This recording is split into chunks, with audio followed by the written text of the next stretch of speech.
Welcome to another video and I hope आप सब लोग खैरियत से होंगे। मेरा नाम है डॉक्टर सलमान असलम और इस वीडियो में हम बदहजमी और तेजाबियत की मेडिकल मैनेजमेंट डिस्कस करेंगे, तो स्टे ट्यून्ड। तो बदहजमी और तेजाबियत का मेडिकल ट्रीटमेंट उस वक्त किया जाता है जब लाइफस्टाइल मॉडिफिकेशन और डाइटरी मॉडिफिकेशन के बावजूद सिम्टम्स ठीक ना हो। अगर आपको नहीं पता क्या है दुरुस्त लाइफस्टाइल और डाइटरी मॉडिफिकेशंस, तो please go watch my video.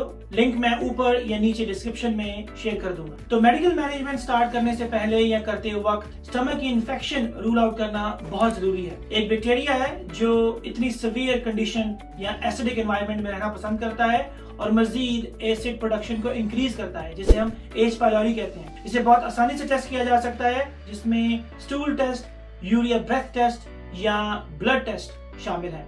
तो इन तीनों टेस्ट में से किसी एक टेस्ट के जरिए स्टमक इन्फेक्शन को कंफर्म किया जा सकता है। तो अगर ये टेस्ट पॉजिटिव है तो ट्रीटमेंट एंटीबायोटिक है।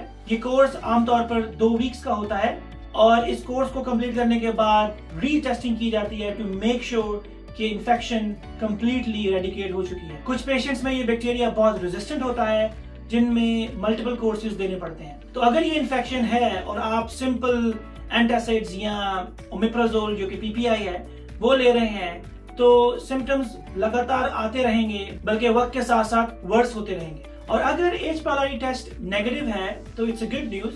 तो सबसे पहले एंटासिड्स दिए जाते हैं। एंटासिड्स मतलब एल्यूमिनियम हाइड्रोक्साइड या कैल्शियम कार्बोनेट। इनका मेन मकसद ये होता है कि स्टमक में मौजूद एसिड को न्यूट्रलाइज किया जाए और खुराक की नाली को कोट कर दिया जाए कि अगर स्टमक स्पिल होकर खुराक की नाली में जाता है तो वो उसे डैमेज ना करे। अगेन एंटासिड के साथ साथ जो डाइटरी और लाइफस्टाइल मॉडिफिकेशंस हैं वो वैसे ही जारी रहनी चाहिए। तो ऑलमोस्ट 50% पेशेंट्स में लाइफस्टाइल और डाइटरी मॉडिफिकेशन के साथ साथ एंटासिड्स देने से ही सिम्टम्स ठीक हो जाते हैं। अब एंटासिड्स का मतलब जैसे कि म्यूकेन, गैविस्कॉन या मिल्क ऑफ मैग्नीशिया। एंटासिड्स की डोजिंग बहुत सिंपल है। इट्स अबाउट 15 मिल्स, जो खाने के फौरन बाद लिया जा सकता है या उस वक्त जिस वक्त आपको जलन महसूस हो। इसे दिन में 3 दफा भी लिया जा सकता है। तो दूसरे नंबर पर H2 ब्लॉकर्स यानी ज़ेंटेक, जो कि मशहूर ज़माना ड्रग है, वो दी जाती है। ज़ेंटेक दिन में 2 बार खाने के बाद इस्तेमाल की जाती है। इसका सबसे बड़ा ड्रॉबैक ये है कि इसका असर 2 से 6 हफ्ते में खत्म हो जाता है। तो अगर आप इस ड्रग पर 2 महीने से ज्यादा अरसे के लिए हैं तो अपने डॉक्टर से मशवरा करें, क्योंकि अब इसका असर ऑलमोस्ट खत्म हो चुका है। और आखिर में one of the big guns, जिसे हम प्रोटॉन पंप इनहिबिटर यानी पीपीआई कहते हैं, इन्हें उस वक्त दिया जाता है जिस वक्त लाइफस्टाइल मॉडिफिकेशन, डाइटरी मॉडिफिकेशन और H2 ब्लॉकर्स के बावजूद सिम्टम्स ठीक ना हो। पीपीआई की सबसे अच्छी बात यह है कि ये डायरेक्टली उन पंप्स को टारगेट करता है जो एसिड बनाते हैं।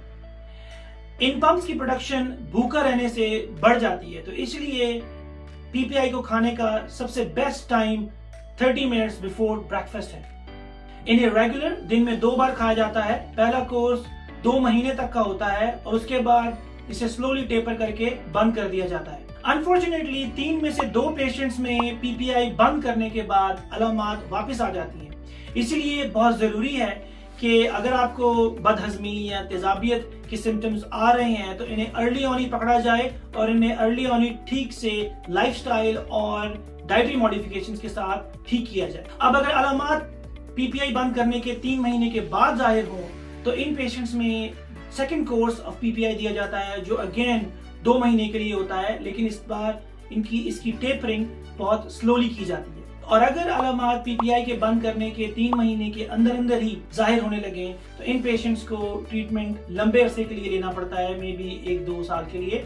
लेकिन इन पेशेंट्स में एक मेजर स्टेप किया जाता है, वो है एंडोस्कोपी, जिसे हम ओजीडी कहते हैं, जो कि एक स्टमक का कैमरा टेस्ट है।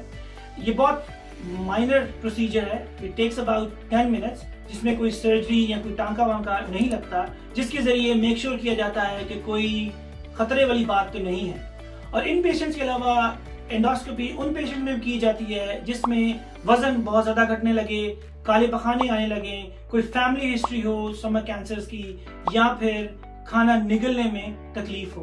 Okay, that's it. ये वीडियो थी बदहजमी और तेजाबियत की मेडिकल मैनेजमेंट में। अगर आपको कंप्लीट गाइडेंस चाहिए तो इस वीडियो के साथ साथ मेरी पिछली वीडियो को जरूर देखें। टेक केयर, अल्लाह हाफिज।